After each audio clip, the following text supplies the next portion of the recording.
बिस्मिल्लाहिर्रहमानिर्रहीम। अस्सलाम वालेकुम स्टूडेंट्स।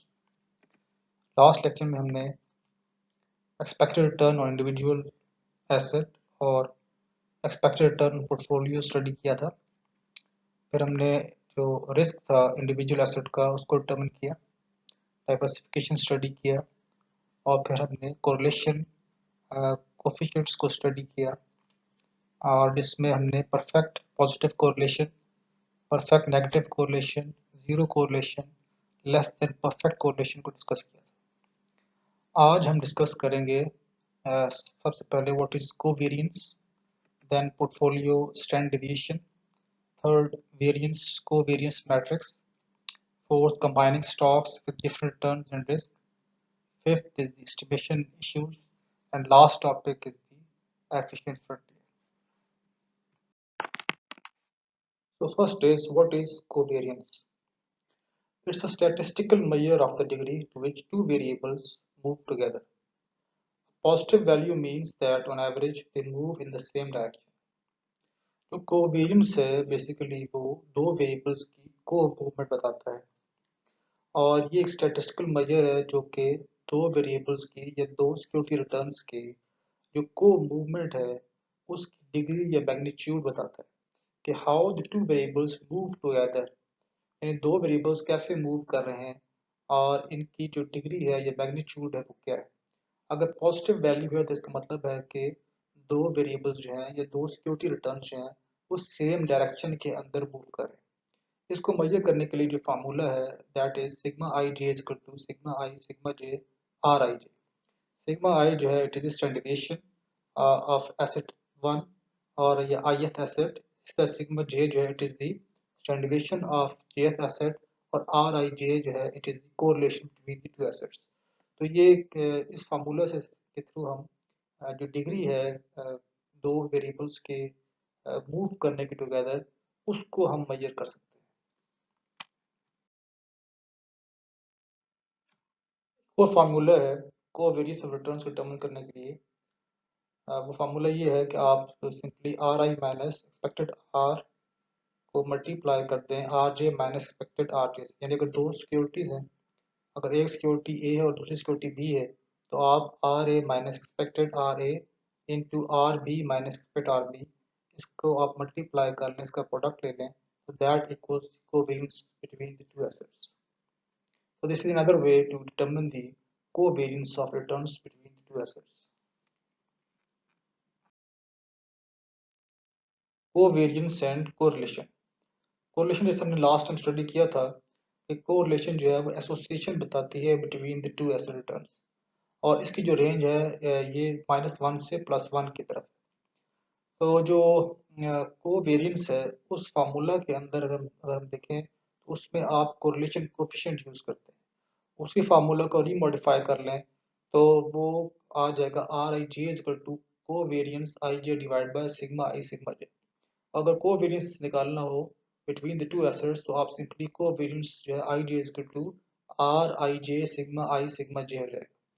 तो इस फार्मूला से हम कोरिलेशन कोफिशिएंट डिटरमिन कर सकते हैं और इसी तरह हम इसी फार्मूला से इसको हम मॉडिफाई कर लें तो फिर वो कोवेरिएंस हम डिटरमिन कर सकते हैं। तो कोरिलेशन जो है इसका एक इम्पॉर्टेंट रोल है in determining the covariance between the two security returns और इसी को हम यूज करेंगे फिर पोर्टफोलियो स्टैंडर्ड डेविएशन को कैलकुलेट करने के लिए। So this is the formula for the portfolio standard deviation. अगर आप इसको गौर से देखें इसमें दो कंपोनेंट्स हैं, एक वेरिएंस है सिग्मा आई स्क्वायर जो है ये वेरिएंस को शो कर रहा है और जो दूसरा एलिमेंट है covariance C O B I जे ये कोवेरिएंस को जो है वो रिप्रेजेंट कर रहा है। तो जो स्टैंडर्ड डेविएशन है पोर्टफोलियो डिटरमिन करने के लिए उसमें हम दो चीजें डिटरमिन करते हैं बेसिकली, एक वेरिएंस डिटरमिन करते हैं सिंगल एसेट्स का और फिर हम जो है वो कोवेरिएंस डिटरमिन करते हैं बिटवीन द टू एसेट्स और उसका स्क्वायर रूट ले लें तो आपके पास जो है वो पोर्टफोलियो का रिस्क या पोर्टफोलियो की स्टैंडर्ड डेविएशन आ जाती है। तो हमने ये कहा था कि जो कोरिलेशन है बेसिकली अगर उसकी बेस के ऊपर जैसे हमने कहा था कि -1 हो +1 हो 0 हो या इन बिटवीन हो तो कैसे जो है वो कोरिलेशन की बेस पे अगर हम डाइवर्सिफिकेशन करते हैं तो वो जो है वो पोर्टफोलियो के रिस्क को मिनिमाइज करती है। तो इस फार्मूला के अंदर जैसे हम देख रहे हैं कि कोवेरियंस यूज हो रहा है, तो ये जो कोवेरियंस का एलिमेंट है जिसमें कि कोरिलेशन का कंपोनेंट जो है वो उसके अंदर एम्बेडेड है, तो इस कोरिलेशन की वजह से हमारा जो पोर्टफोलियो रिस्क है वो मिनिमाइज होता है। वेरियंस को variance matrix for 3 asset portfolio. अब हम जो पोर्टफोलियो स्टैंडर्ड डेविएशन का जो फार्मूला है उसको हम जो है वो वेरियंस को वेरियंस मैट्रिक्स के थ्रू देखते हैं कि वेरियंस को वेरियंस मैट्रिक्स को कैसे कंस्ट्रक्ट होता है, और इसी से फिर आप जो है वो जो स्टैंडर्ड डेविएशन पोर्टफोलियो है उसका फार्मूला डिराइव कर सकते हैं। अगर आप इसको गौर से देखें तो इसमें रो 1 रो 2 3 रोज हैं और 3 कॉलम्स हैं, और जो फर्स्ट रो है और फर्स्ट कॉलम में लिखा है W1 सिग्मा 1 W1 जो है वो वेट्स हैं और 1 एसिड 1 कहलाएगा, और जो सिग्मा है यहाँ पे 1 ये कोवेरियंस को रिप्रेजेंट कर रहा है। इसी तरह कॉलम 2 में और रो फर्स्ट में W1 W2 सिग्मा 1 2 का मतलब है कोवेरियंस बिटवीन 1 एंड 2। कोवेरियंस किसके इक्वल होता है, आप लिखते हैं R12 सिग्मा 1 और सिग्मा 2। तो इसकी जगह सिग्मा 1 2 की जगह आप ये भी लिख सकते हैं R12 सिग्मा 1 सिग्मा 2। इस तरह थर्ड जो कॉलम है इसमें थर्ड एसेट है W1 W3 और सिग्मा 1 3। ये जो आपको डायगोनल नजर आ रहा है W1 सिग्मा 1 इस तरह W2 सिग्मा 2 और W3 सिग्मा 3 ये डायगोनल में नजर आ रहे हैं आपको, ये वेरिएंस कहलाते हैं। इसको वेरिएंस कहते हैं क्योंकि इसमें आप सिंगल एसेट का जो है वो वेरिएंस डिटरमिन कर रहे हैं, क्योंकि उसकी जो कोरिलेशन होगी उसकी अपने साथ पॉजिटिव वन होगी, तो इसलिए जो को मूवमेंट होगी वो उसकी अपनी होगी। तो ये को वेरियस नहीं बताएगा क्योंकि दो एसिड के दरमियान नहीं बता रहा बल्कि अपने साथ ही बता रहा है, इसलिए इसे वेरियंस कहते हैं। और जो W1 W2 सिग्मा 1 2 है या W1 W3 सिग्मा 1 3 है, इस तरह W2 W1 सिग्मा 2 1 है, या W2 W3 सिग्मा 2 3 है, या W3 W1 सिग्मा 3 1 है, या W3 W2 सिग्मा 3 2 है, या ये सारे जो आपको नजर आ रहे हैं ये इसको कोवेरियंस कहते हैं। तो एक वेरिएंस है और ये कोवेरियंस है, इसलिए इसे वेरिएंस को वेरिएंस मैट्रिक्स कहा जाता है। तो ये कॉम्बिनेशन है वेरिएंस को वेरिएंस का। और अगर आपने पोर्टफोलियो स्टैंडर्ड डेविएशन अभी हमने फार्मूला देखा तो उसके दो कंपोनेंट्स थे, एक वेरिएंस था और दूसरा कोवेरियंस था। उसके सम को फिर आप स्क्वायर रूट ले लेते हैं तो वो हमारा स्टैंडर्ड डेविएशन पोर्टफोलियो रहता है। तो जो फार्मूला है उसको आप खुद भी कंस्ट्रक्ट कर सकते हैं अगर आप वेरिएंस को वेरिएंस मैट्रिक्स बना सकते हो, तो उसको मैं आपको फर्दर जो है वो क्लास में भी सिखाऊंगा कि हम इससे कैसे जो है वो फार्मूला जो है वो डिराइव कर सकते हैं। Portfolio standard deviation calculation. Any asset of a portfolio may be described by two characteristics. One is the expected rate of return and other is the expected standard deviations of returns. यानी अब जो portfolio है उसको आप कैसे describe करते हैं, उसको आप जो है एक्सपेक्टेड रेट ऑफ रिटर्न से डिस्क्राइब करते हैं और उसके ऊपर क्या स्टैंडर्ड डेविएशन है उससे आप उसको डिस्क्राइब करते हैं, यानी एक रिटर्न से और दूसरा उसके रिस्क के साथ। The correlation measured by covariance affects the portfolio standard deviation. Low correlation reduces portfolio risk while not affecting the expected return. ये कोरिलेशन हमने काफी डिटेल में स्टडी किया था लास्ट लेक्चर में। तो कोरिलेशन है जिसकी बेस पे हम सिलेक्शन करते हैं एसेट्स की, और जिसकी बेस के ऊपर हम डाइवर्सिफिकेशन करते हैं, जिसकी बेस के ऊपर हम एक पोर्टफोलियो कंस्ट्रक्ट करते हैं। उसका बेनिफिट ये है कि वो पोर्टफोलियो स्टैंडर्ड डेविएशन को रिड्यूस करती है, मिनिमाइज करती है। लेकिन जैसे कि अगर लो कोरिलेशन होगी तो वो पोर्टफोलियो रिस्क को या माइनस होगी, तो वो जो पोर्टफोलियो रिस्क है उसको वो मिनिमाइज करेंगे, लेकिन वो एक्सपेक्टेड रिटर्न को जो है वो अफेक्ट नहीं करेंगे, क्योंकि एक्सपेक्टेड रिटर्न्स जो होते हैं they are simply the weighted average of individual asset returns. वो आप सिंपली जो है आप इंडिविजुअल एसेट रिटर्न्स का वेट्स उनके वेट के साथ उसको मल्टीप्लाई कर दें और उसका सम ले लें तो वो आपके पास वेटेड एवरेज रिटर्न आ जाता है। तो जो कोरिलेशन है वो एक्सपेक्टेड रिटर्न्स को अफेक्ट नहीं करती बल्कि कोरिलेशन जो होती है वो पोर्टफोलियो स्टैंडर्ड डेविएशन को अफेक्ट करती है। Combining stocks with different returns and risk. एक इलस्ट्रेशन है जिसमें दो एसेट्स हैं, एसेट 1 और एसेट 2। इनके ऊपर जो रिटर्न्स हैं एक्सपेक्टेड रिटर्न्स एसेट 1 का है 10% और एसेट 2 का है 20%। और जो वेट्स हैं वो 50-50% है, यानी कि एसेट वन में जो इन्वेस्टमेंट होगी वो 50% है, एसेट टू में जो इन्वेस्टमेंट है वो भी 50% है। इसका जो वेरिएंस और फिर इसका स्टैंडर्ड डिवीजन है दोनों एसेट्स के, जो एसेट वन है उसका स्टैंडर्ड डिवीजन 0.07 है, और जो एसेट टू है उसका वेरिएशन, उसका जो स्टैंडर्ड डिवीजन है इट इज 0.10। ये 5 सिनेरियोज हैं या केसेस हम इसे कह सकते हैं, A B C D and E. इसमें ए सिनेरियो में जो दो एसेट्स हैं इनके दरमियान जो कोरिलेशन कोफिशिएंट है दैट इज +1, और इसका जो कोवेरिएंस है वो है 0.0070। इसे जो बी केस है इसमें दो एसेट्स के दरमियान जो कोरिलेशन कोफिशिएंट है इट इज +0.50, और जो कोवेरिएंस है वो 0.0035। सी जो केस है इसमें जो कोरिलेशन कोफिशिएंट है वो 0 है, वो कोवेरिएंस जो है वो भी 0.00 है। और जो डी केस है इसमें जो कोरिलेशन कोफिशिएंट है between two assets it is -0.5, और जो कोवेरिएंस है वो -0.0035। और ई केस में जो कोरिलेशन कोफिशिएंट है वो -1 है, और जो कोवेरिएंस है वो -0.0070। तो इसमें 5 केसेस हम डिस्कस करेंगे, और इन 5 केसेस को फिर हम आगे चल के ड्रॉ करेंगे और देखेंगे कि कैसे जो है वो और किस तरीके से जो पोर्टफोलियो रिस्क जो है वो मिनिमाइज होता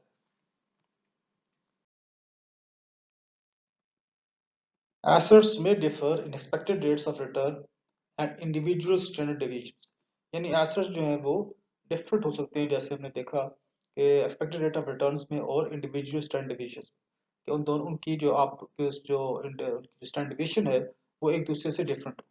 नेगेटिव कोरिलेशन जो है इट रिड्यूसेस पोर्टफोलियो रिस्क, ये हमें पता है, हमने देखा है कि नेगेटिव कोरिलेशन है वो रिड्यूस करती है, और अभी हम चेक करेंगे इसको इसी इलस्ट्रेशन को लेके कैसे जो है वो वाकई ये रिड्यूस हो रहा है या नहीं हो रहा। Combining two assets with -1 correlation reduces the portfolio standard deviation to zero only when individual standard deviations are equal। अगर हम दो एसेट्स को मिलाएं, कंबाइन करें जिसका नेगेटिव कोरिलेशन हो, परफेक्ट नेगेटिव कोरिलेशन हो, तो वहाँ पे उसका जो पोर्टफोलियो स्टैंडर्ड डिविएशन है वो 0 होगा अगर दोनों एसेट्स के जो इंडिविजुअल स्टैंडर्ड डिविएशंस हैं वो सेम।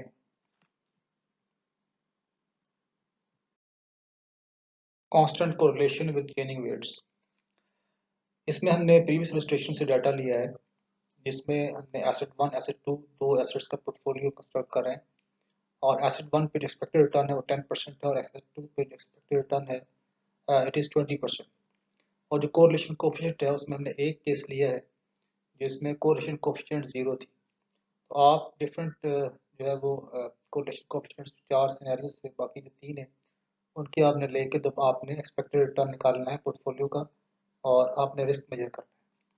तो यहाँ पे हमने कांस्टेंट रखेंगे आर आई जे 0 के ऊपर, और हम डिफरेंट वेट्स ले रहे हैं जिसमें W1 जो है वो इन्वेस्टमेंट इन एसेट वन है, और W2 जो है वो रिप्रेजेंट कर रहा है इन्वेस्टमेंट इन एसेट टू। ये डिफरेंट प्रोपोर्शंस हैं, डिफरेंट वेट्स हैं, उन डिफरेंट वेट्स को लेके हम एक्सपेक्टेड रिटर्न डिटरमिन करेंगे पोर्टफोलियो का, और फिर हम एक्सपेक्टेड स्टेट डिवीजन डिटरमिन करेंगे पोर्टफोलियो की। तो फर्स्ट केस में हम एक्सपेक्टेड रिटर्न डिटरमिन करेंगे एसेट वन एसेट टू का। इसमें हमने एफ से लेके एल तक जो है वो 7 सिनेरियोज बनाए हैं, और उसमें सबसे पहला जो सिनेरियो है उसमें जो वेट है वो जो एसेट वन है उसमें इन्वेस्टमेंट 0% है, और एसेट टू है उसमें 100% इन्वेस्टमेंट है, यानी वन का मतलब है कि हम एसेट टू के अंदर 100% इन्वेस्टमेंट कर रहे हैं, और इसका जो एक्सपेक्टेड रिटर्न आ जाएगा वो 20% ही होगा, क्योंकि जाहिर बात है कि सारी इन्वेस्टमेंट जो है वो एसेट टू के अंदर है। जो जी है पोर्टफोलियो अब बना रहे हैं हम, इसमें जो 20% इन्वेस्टमेंट हम कर रहे हैं एसेट वन में, और 80% इन्वेस्टमेंट जो है वो एसेट टू में, और इसका जो एक्सपेक्टेड रिटर्न आएगा पोर्टफोलियो का वो 18% होगा। एच केस में जो 40% इन्वेस्टमेंट कर रहे हैं हम एसेट वन में, और 60% इन्वेस्टमेंट कर रहे हैं एसेट टू में, इसका जो एक्सपेक्टेड रिटर्न होगा वो 16% होगा।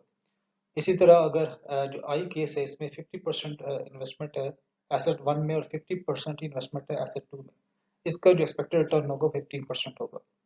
इसका जो जे केस है इसमें 60% इन्वेस्टमेंट कर रहे हैं हम एसेट वन में, और 40% कर रहे हैं एसेट टू में, और इसका जो एक्सपेक्टेड रिटर्न है वो 14% है।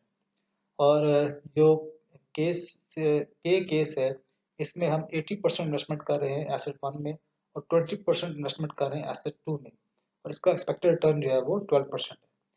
इसी तरह जो लास्ट केस है उसमें हम 100% इन्वेस्टमेंट कर रहे हैं एसेट वन में और 0% इन्वेस्टमेंट है एसेट टू में, और इसका जो एक्सपेक्टेड रिटर्न होगा एसेट वन का वो होगा 10%।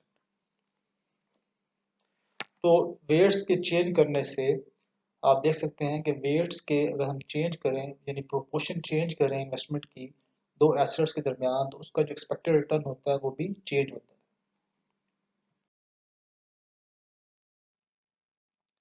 अब हम पोर्टफोलियो का स्टैंडर्ड डिवीजन डिटरमिन करेंगे। लास्ट में हम स्लाइड में हमने एक्सपेक्टेड रिटर्न डिटरमिन किया था पोर्टफोलियो का। स्टैंडर्ड डिवीजन कैसे डिटरमिन करेंगे?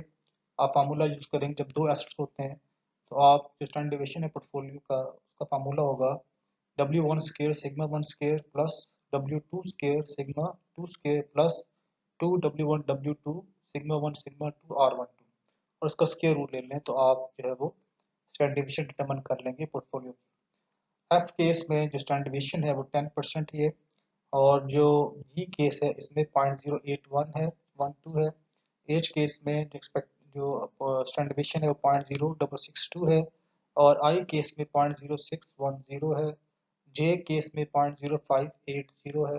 के केस में 0.0595 है, और लास्ट है उसमें जो स्टैंडर्ड डिवीजन है वो 0.07 है। एफ केस में और आई केस में जो है क्योंकि 100% इन्वेस्टमेंट एसेट वन टू में और एसेट वन में है, इसलिए उनके इंडिविजुअल स्टैंडर्ड डिविएशंस हैं वही उसके जो है वो स्टैंडर्ड डिविएशंस होंगे।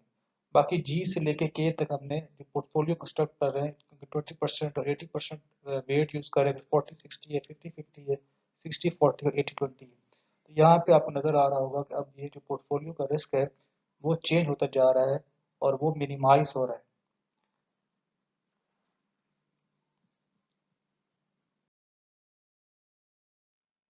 अब फोर केसेस जो थे हमारे, इसमें हमने डिफरेंट कोरिलेशन कोएफिशिएंट्स लिए थे। उन सब के हमने एक्सपेक्टेड रिटर्न निकाले पोर्टफोलियो के और रिस्क डिटरमिन किया, और उसके बाद हम उसको अब ड्रॉ करेंगे और हम उसको देखेंगे कि कैसे जो है वो पोर्टफोलियो रिस्क वो मिनिमाइज होता है। फर्स्ट केस में जो पॉजिटिव वन अगर कोरिलेशन कोएफिशिएंट हो, तो जो रिस्क होगा एसेट वन का वो 0.07 है, और एसेट टू का जो है वो 0.10 है। और उसके अलावा इस इन बिटवीन जो है जो हम उसके वेट्स यानी 0.07 का मतलब ये है कि अगर 100% इन्वेस्टमेंट करते हैं एसेट वन में तो उसका जो रिस्क होगा वो 0.07 होगा, और अगर 100% इन्वेस्टमेंट कर दें एसेट टू में तो उसका जो रिस्क है वो 0.10 है। और जब हम वेट्स को चेंज किया तो फिर उसका जो रिस्क है वो इसके ये जो स्ट्रेट लाइन शो हो रही है इसके इन बिटवीन आपको नजर आएगा।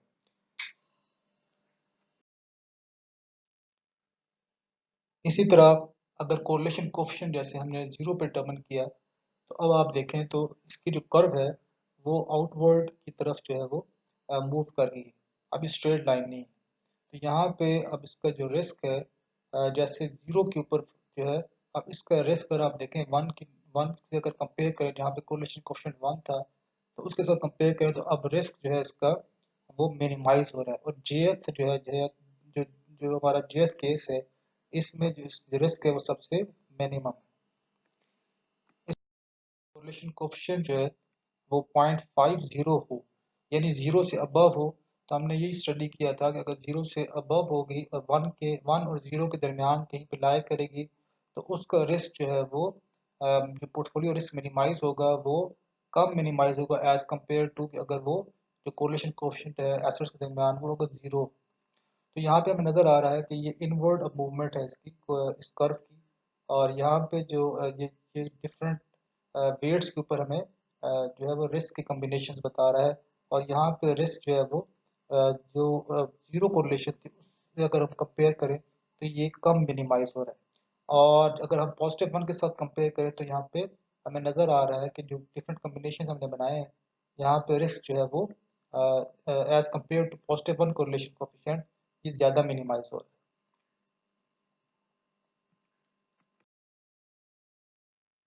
अगर हम नेगेटिव 0.50 लें, अब इसकी जो मूवमेंट है वो इस स्ट्रेट लाइन से काफ़ी जो है वो लेफ्ट साइड की तरफ जा रही है। इसका मतलब ये है कि आपका जो रिस्क है अगर हम नेगेटिव कोरिलेशन लेते हैं और नेगेटिव 0.50 लेते हैं तो ये मैक्सिमम जो है वो रिस्क को मिनिमाइज कर रहा है। अगर हम इसको रिस्क क्योंकि रिस्क जो है स्टैंडर्ड डेविएशन ऑफ रिटर्न आप एक्स एक्सिस के ऊपर है, और एक्सपेक्टेड रिटर्न जो है वाई एक्सिस के ऊपर है। तो यहाँ पे आपको नज़र आ रहा है कि ये जो इसके ये जो पॉइंट कर रहा है, ये जो जहाँ से ये कर्व ऊपर की तरफ जा रही है, अब यहाँ से अगर हम नीचे खींच लें तो ये तकरीबन 0.02 और 0.03 के दरमियान है। तो इसका मतलब है कि अगर नेगेटिव कोरिलेशन कोफिशिएंट होगा तो आप मैक्सिमम रिस्क को मिनिमाइज कर सकते हैं, और अगर ये -1 हो तो हम जो रिस्क है उस वो जो मिनिमम लेवल होगा उसका वो 0% होगा।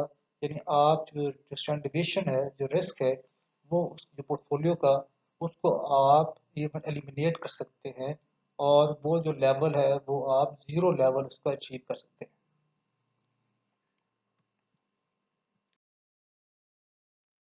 लास्ट स्लाइड में हमने ग्राफ के थ्रू देखा कि कैसे जो है वो कोरिलेशन कोएफिशिएंट को यूज करके हम पोर्टफोलियो रिस्क को मिनिमाइज कर सकते हैं। हमने ग्राफ में देखा कि अगर पॉजिटिव परफेक्ट पॉजिटिव कोरिलेशन हो एसेट्स के दरमियान, तो जो मिनिमम रिस्क होगा वो उस इंडिविजुअल एसेट्स का अपना रिस्क होगा। उनके उसके थ्रू जो है अगर हम परफेक्ट पॉजिटिव कोरिलेशन एसेट्स ले लें तो उसको यूज करके हम पोर्टफोलियो रिस्क को मिनिमाइज नहीं कर सकते। लेकिन अगर पॉजिटिव वन से मूव करता है जीरो, और जीरो से मूव करता है नेगेटिव की तरफ, तो हम ये देखते हैं कि जो पोर्टफोलियो रिस्क है वो मिनिमाइज होता रहता है। और जो मैक्सिमम मिनिमाइज हम कर सकते हैं अगर दो एसेट्स के दरमियान परफेक्ट नेगेटिव कोरिलेशन एग्जिस्ट करती है, जो कि हमने कहा था कि आइडियली जो है वो स्टॉक्स के दरमियान या एसेट्स के दरमियान परफेक्ट नेगेटिव कोरिलेशन नहीं होता। लेकिन यहाँ पे हमने उसको थ्योरेटिकली देखा है कि जो मैक्सिमम हम पोर्टफोलियो रिस्क को मिनिमाइज कर सकते हैं वो उस सूरत में कर सकते हैं जब दो एसेट्स के दरमियान जो है वो परफेक्ट नेगेटिव कोरिलेशन। तो परफेक्ट अगर पॉजिटिव कोरिलेशन हो तो पोर्टफोलियो रिस्क को आप मिनिमाइज नहीं कर सकते। लेकिन अगर वो +1 से जीरो की तरफ जाए और जीरो से नेगेटिव की तरफ जाए, तो फिर हम अपने पोर्टफोलियो रिस्क को जो है वो मैक्सिमम मिनिमाइज कर सकते हैं। Now we will discuss some estimation issues. Results of portfolio allocation depend on accurate statistical inputs. जो पोर्टफोलियो एलोकेशन है बेसिकली वो डिपेंड करती है कि जो भी आपके स्टैटिस्टिकल मेजर्स हैं आपने उसको एक्यूरेटली कितना जो है इनपुट्स को एस्टिमेट किया है। एस्टिमेशन ऑफ एक तो एक्सपेक्टेड रिटर्न्स है, फिर स्टैंडर्ड डिवीएशन है और कोरिलेशन कोएफिशिएंट है। जो ये जो मेथड है जिसमें हम कोरिलेशन कोएफिशिएंट को यूज करके डाइवर्सिफिकेशन करते हैं, इसमें एक इशू ये है कि इसमें हमें बहुत सारे कॉम्बिनेशन बनाने पड़ते हैं। अगर फॉर एग्जांपल 100 एसेट्स हों और 100 एसेट्स का अगर हमने पोर्टफोलियो कंस्ट्रक्ट करना है, तो 100 एसेट्स के जो कोरिलेशन कोएफिशिएंट्स होंगे वो हमें ऑलमोस्ट 4950 जो है वो कोरिलेशन एस्टिमेट्स जो है हमें करने पड़ेंगे। इसका मतलब ये है कि अगर 100 एसेट्स हों तो 100 एसेट्स का अगर हम स्क्वायर लें तो ये 10,000 बनता है। इसका मतलब है कि हमें 10,000 जो है वो वेरिएंसेस मैट्रिसेस बनाने पड़ेंगे। इसी तरह अगर आप n into N minus one कर लें, तो 100 इंटू 100 - 1 कर लें तो ये 9900 बनता है। इसका मतलब ये है कि जो अगर 100 एसेट्स होंगे तो इसके जो को वेरिएंसेस होंगे वो 9900 होंगे, और जो वेरिएंसेस होंगे वो 100 होंगे। अगर आप जो उसके को वेरिएंसेस है इसको 2 पे डिवाइड करें तो आपके पास कोरिलेशन एस्टिमेट्स की जो है वो जो टोटल नंबर्स हैं वो आ जाएंगे। यानी 4950 जो है हमें कोरिलेशन जो है वो कोफिशिएंट एस्टिमेट करने पड़ेंगे, तब जाके हम 100 एसेट्स का पोर्टफोलियो जो है वो कंस्ट्रक्ट कर सकते हैं। तो इसमें एस्टिमेशन में एक तो ये है कि हमें एक्यूरेट एक्सपेक्टेड रिटर्न्स को एस्टिमेट करना है कि क्या एक्सपेक्टेड रिटर्न्स हो सकते हैं, इसका स्टैंडर्ड डिवीएशन है। और सेकंड ये है कि इसमें हमें बहुत सारे कॉम्बिनेशंस बनाने पड़ते हैं, तब जाके हम कोई डाइवर्सिफिकेशन कर सकते हैं।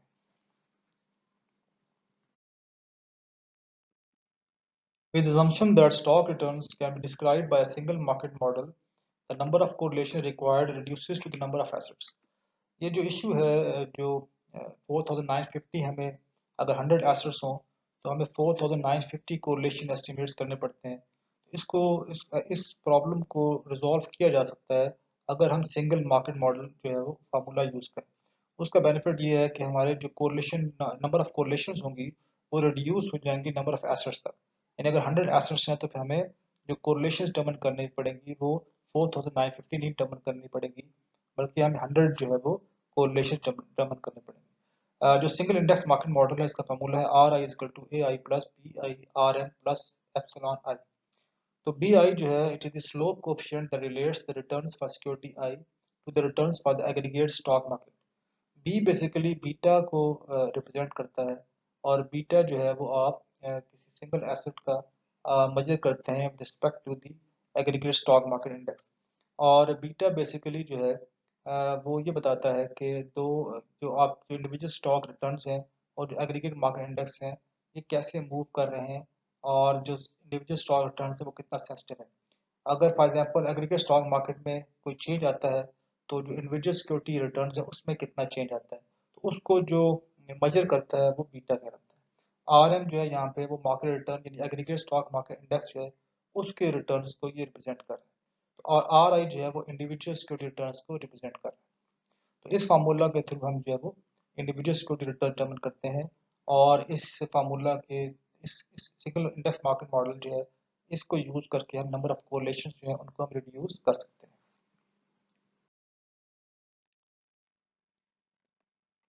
If all the securities are similarly related to the market and a BI derived for each one, it can be shown that the correlation coefficient between two securities I and J is given as। अगर हम हर security का beta determine कर सकते हैं, और वो क्योंकि वो उसी मार्केट से रिलेट कर रहे होते हैं सारी सिक्योरिटीज, तो हम इस फार्मूला को यूज कर जो कि R I J is to B I beta J sigma square M over sigma I sigma J. इस फार्मूला का यूज करके हम कोरिलेशन कोएफिशिएंट डिटरमिन कर सकते हैं बिटवीन द टू एसेट्स और द टू सिक्योरिटीज। तो सिग्मा स्क्वायर एम यहाँ पे जो है वो variance of returns for the aggregate stock market market जो है या इंडेक्स जो है जो उसका वेरिएंस है, मार्केट का वेरिएंस सिग्मा स्क्वायर एम उसको रिप्रेजेंट कर रहा है। तो इस फार्मूला का यूज करके हम दो सिक्योरिटीज के दरमियान जो है वो कोरिलेशन कोएफिशिएंट को डिटरमिन कर सकते हैं, और इसका बेनिफिट ये है कि जो नंबर ऑफ कोरिलेशंस हैं वो रिड्यूस हो जाएंगे नंबर ऑफ एसेट्स तक। Now we will discuss what is the efficient frontier. The efficient frontier represents that set of portfolios with the maximum rate of return for every given level of risk, or the minimum risk for every level of return.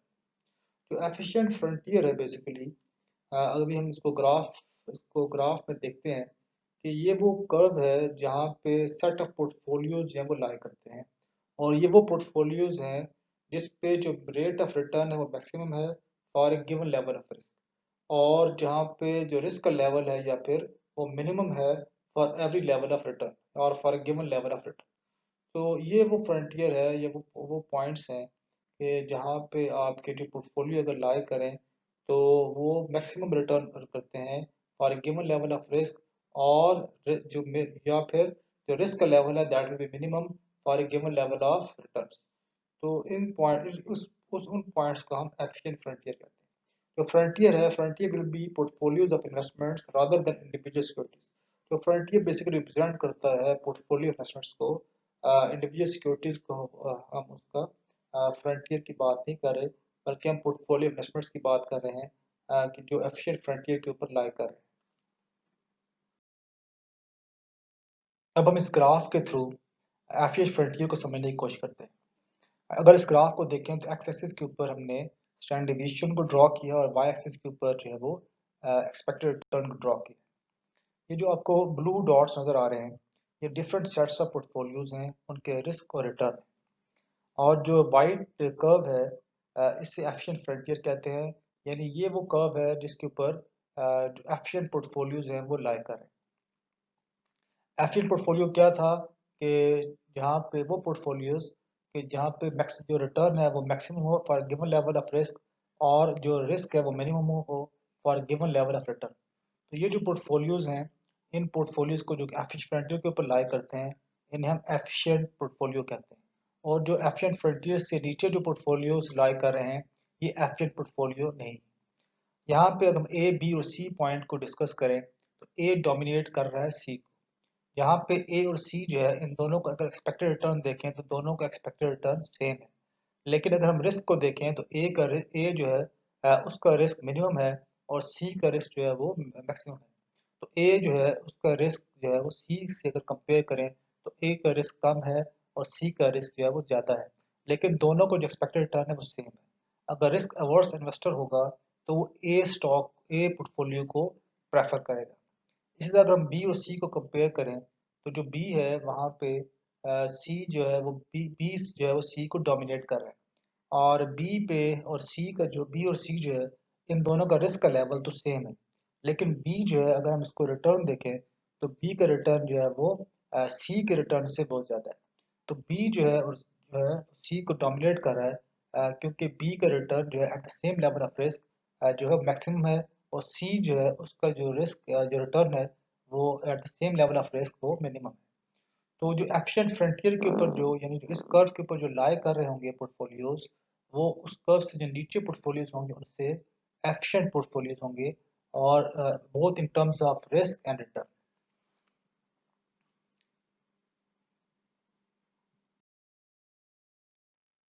The efficient frontier and investor utility, selecting an optimal risky portfolio। इस diagram में हमने जो efficient frontier है उसको हम explain कर रहे हैं with respect to the investors utility curve. तो इन्वेस्टर यूटिलिटी बेसिकली क्या है कि जहाँ पे इन्वेस्टर जो है मैक्सिमम सेटिस्फाई होता है। तो इसमें हमने दो तरह के इन्वेस्टर्स जो है हम डिस्कस कर रहे हैं। एक वो इन्वेस्टर रिस्क रिवर्स इन्वेस्टर्स हैं जो कि हाईली रिस्क अवर्स हैं। ये U1, U2 और U3 जो है ये हाईली रिस्क अवर्स इन्वेस्टर्स को रिप्रेजेंट कर रही है। अगर आप इनकी कर्व्स को देखें तो ये बहुत ज़्यादा स्टीप है। इसका मतलब ये है कि ये ज़्यादा रिस्क जो है वो लेना नहीं चाहते। और जो U1 बार, U2 बार, U3 बार है, ये लेस रिस्क अवर्स इन्वेस्टर्स को रिप्रेजेंट कर रहे हैं। तो इनका जो ऑप्टिमल रिस्क की पोर्टफोलियो जो ये सेलेक्ट करेंगे वो पॉइंट होगा जहाँ पे यूटिलिटी कर्व जो है वो एफिशिएंट फ्रंटियर को टच करे, इसे टेंडेंसी पॉइंट कहते हैं। तो जो जो जो हाईली रिस्क अवर्स इन्वेस्टर्स हैं, अगर हम उसका U2 देखें जो कि एक्स पॉइंट के ऊपर एफिशिएंट फ्रंटियर को जो है वो टच कर रही है, तो ये जो एक्स पॉइंट है वो इन इस जो risk averse highly risk averse investors हैं उनके लिए ये ऑप्टिमल रिस्की पोर्टफोलियो होगा, क्योंकि यहाँ पे वो हाईएस्ट यूटिलिटी जो है वो अचीव करें। इसी तरह जो कि लेस रिस्क अवर्स इन्वेस्टर्स हैं उनके लिए जो वाई पॉइंट है वो ऑप्टिमल रिस्क की पोर्टफोलियो होगा, क्योंकि ये इन्वेस्टर्स इस पॉइंट के ऊपर हाईएस्ट जो वो यूटिलिटी जो है वो उसको अचीव कर रहे हो। तो इस जो ये इन्वेस्टर्स की प्रेफरेंस के ऊपर डिपेंड करता है, इन्वेस्टर्स के एटीट्यूड टुवर्ड रिस्क के ऊपर डिपेंड करता है, और उस बेस के ऊपर वो ऑप्टिमल रिस्क पोर्टफोलियो को सिलेक्ट करते हैं ऑन द एफिशिएंट फ्रंटियर। क्योंकि जो एफिशिएंट फ्रंटियर है उस पर जितने भी एसेट्स पोर्टफोलियो एसेट्स जो लाई करते हैं, जो कॉम्बिनेशन लाई करते हैं, वो सारे एफिशिएंट होते हैं।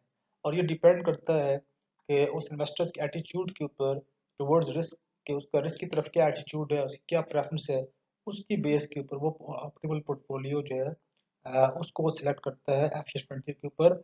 और ऑप्टिमल पोर्टफोलियो वहाँ पे होगा जहाँ पे यूटिलिटी कर्व है वो उसको टच कर रही होगी एफिशिएंट फ्रंटियर को। तो वो पॉइंट्स जो होंगे वो उन इन्वेस्टर्स के लिए जो है वो ऑप्टिमल रिस्की पोर्टफोलियो होंगे, क्योंकि उन पॉइंट्स के ऊपर या वो पोर्टफोलियो जो हैं वो पोर्टफोलियो जब वो सिलेक्ट करते हैं तो वो उनको हाईएस्ट यूटिलिटी प्रोवाइड कर रहे हैं। So in the last I will present the conclusion on the efficient frontier and investor utility. An individual investor's utility curve specifies the trade-offs he is willing to make between expected return and risk. The slope of the efficient frontier curve decreases steadily as you move upward. These two interactions will determine the particular portfolio selected by an individual investor. हमने diagram में देखा है कि जो optimal portfolio है, optimal risk की portfolio है, उसको जो इंडिविजुअल इन्वेस्टर सेलेक्ट करता है वो दो बेसिस के ऊपर सिलेक्शन होती है। एक तो उसकी यूटिलिटी कर्व की बेस के ऊपर और दूसरा एफिशिएंट फ्रंटियर के ऊपर। जहाँ पे यूटिलिटी कर्व जो है वो एफिशिएंट फ्रंटियर को टच करती है वो पॉइंट जो है ऑप्टिमल पोर्टफोलियो कहलाता है, क्योंकि वहाँ पे इंडिविजुअल इन्वेस्टर जो है वो हाईएस्ट यूटिलिटी जो है वो अचीव करता है। दूसरा ये है कि जो यूटिलिटी कर्व्स हैं वो रिस्क प्रेफरेंसेस बताती हैं इंडिविजुअल इन्वेस्टर्स की। तो हर इन्वेस्टर्स की अपने रिस्क प्रेफरेंसेस है, उसकी बेस के ऊपर उसका जो ऑप्टिमल पोर्टफोलियो है वो सिलेक्ट होता है। और एक और चीज़ ये है कि जैसे जैसे हम ऊपर की तरफ मूव करते जाएं, हम ये देखते हैं जो कर्व जो है वो उसमें जो चेंज है वो कम होता जाती है, और वो फ्लैट होना शुरू हो जाती है। जहाँ पे वो फ्लैट होना शुरू हो जाए फिर वो कर्व जो है एफिशिएंट फ्रंटियर नहीं रहती। The optimal portfolio has the highest utility for a given investor. It lies at the point of tendency between the efficient frontier and the utility curve with the highest possible utility. तो ये हमने discuss किया है कि वो point है जहाँ पे जो यूटिलिटी कर्व है वो टच करती है एफिशिएंट फ्रंटियर को। इसे टेंडेंसी पॉइंट भी कहते हैं। तो इस पॉइंट पे जो इन्वेस्टर है वो हाईएस्ट यूटिलिटी जो है वो उसको अचीव करता है। तो इस उस पॉइंट को हम कहेंगे कि ये ऑप्टिमल रिस्क की पोर्टफोलियो है और इन्वेस्टर जो है उसको सेलेक्ट करते हैं वो अपने रिस्क प्रेफरेंस की बेस के ऊपर ही सेलेक्ट करते हैं। तो यूटिलिटी कर्व जो होती है वो रिप्रेजेंट करती है इन्वेस्टर्स के रिस्क प्रेफरेंसेस को। और यहीं पे हम इसको अब क्लोज करते हैं। इंशाल्लाह फर्दर हम इसको डिस्कस करेंगे इंटरेक्टिव सेशन के अंदर। Thank you.